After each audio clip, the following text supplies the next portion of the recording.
Hey, this isn't Skyward Sword. Well, it's going to take me a little longer than that to get to the next Zelda game. In the meantime, I have a small bonus video for you today. Introversion Software, developers of Prison Architect, a game I looked at a couple of years back, have once again approached me to look at their latest development, Sombre. I'm always open to these sort of things. It gives me an excuse to branch out and experiment with games I normally wouldn't give the time of the day, and if I happen to enjoy it, hey, that's something else I could recommend to you guys. That's how I felt when I reviewed Prison Architect, so let's try that again. So I appreciate the love, Introversion Software. Thanks again for giving me the opportunity. Let's get the ball rolling on this thing. What do we got? Is another Prison Architect simulator here? Well, this is certainly not a Prison Architect simulator. This is Sombre. I'm pronouncing it as Sombre since this is just a variation of the English word, like colors and colors. And off the bat, I wondered if the title had anything to do with Philip K. Dick. I immediately thought of a scanner darkly. The names are somewhat similar. They both have scanner in the name.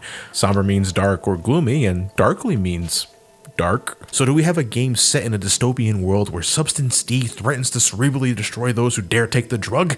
And will the live action adaptation be rotoscoped? Disneyland or something? And now they're just similar sounding, and in Scanner Sombre's case, the name's quite literal. So we have this nameless, voiceless guy, I think. We got some camping equipment here, family photo here. Maybe he's just trying to get away for a bit, and what better destination than a deep as hell cave system with no means of seeing where you're going. At least, for a moment anyway. Just a few steps in, you require a LiDAR scanner. That's light detection and ranging for the record, and not a portable lie detector device. The scanner can produce millions of light points, physically mapping out the area, and this is how you get around. You aim your scanner and just freaking bathe this system. It's like the world's biggest game of Light Bright. It's quite captivating, producing an endless stream of dotted lights to navigate through the caves, and the dots change color based on your proximity, blue meaning far and red meaning close, so it's good to keep that in mind when you need to find the correct way to go. I found it helpful to take a step back and retrace my steps to look for any dark spots I haven't covered, as that was likely the way I needed to go, though this is sort of a knock on the game itself. I also knew I was going the right way whenever the game would momentarily stutter to load a checkpoint. It's good to know that I'm progressing, but that sort of took me out of it.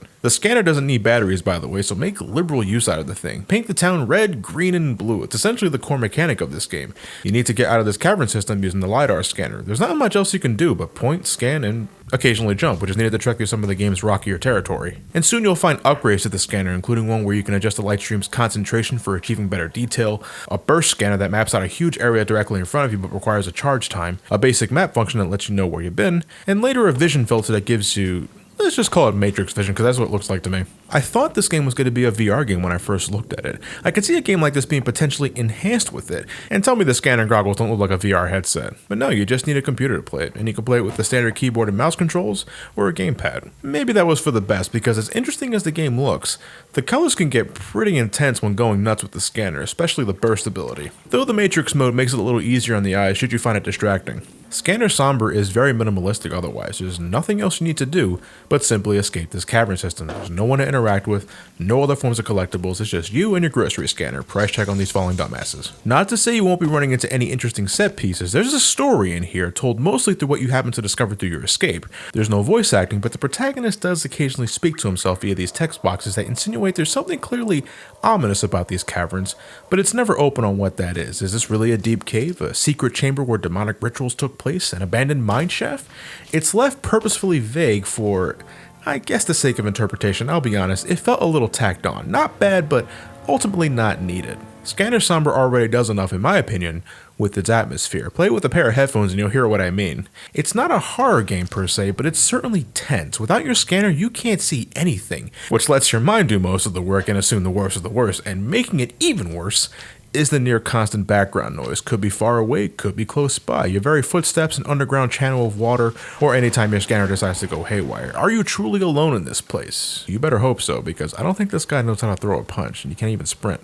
Still, this is not a very long game. First time took me just over an hour and a half, and that was with a couple of plummets to my doom. The game offers a New Game Plus mode after completing it once, so you can start with all the upgrades from the get-go for the sake of speedrunning, which I did find some enjoyment out of, but I think there's no playthrough like the first playthrough, when you don't know what to expect. As such, and you know where I'm going with this, Scanner Sombre is more of an experience than a straight-out game, something you give a shot and share with others about how much you enjoyed that acoustic guitar piece in that one sequence. Keep that in mind should you want to try it out. It's available on Steam right now, and you can find a link to the Steam page in the description below. And once again, big thanks to Introversion Software for letting me look at their game, and thanks for thinking of me. I hope everything works out for you guys in the end. I won't keep you guys any longer. I have a Zelda game to get back to, so I'll get right to that. Thank you all for watching. Have yourselves a fantastic night, and take care.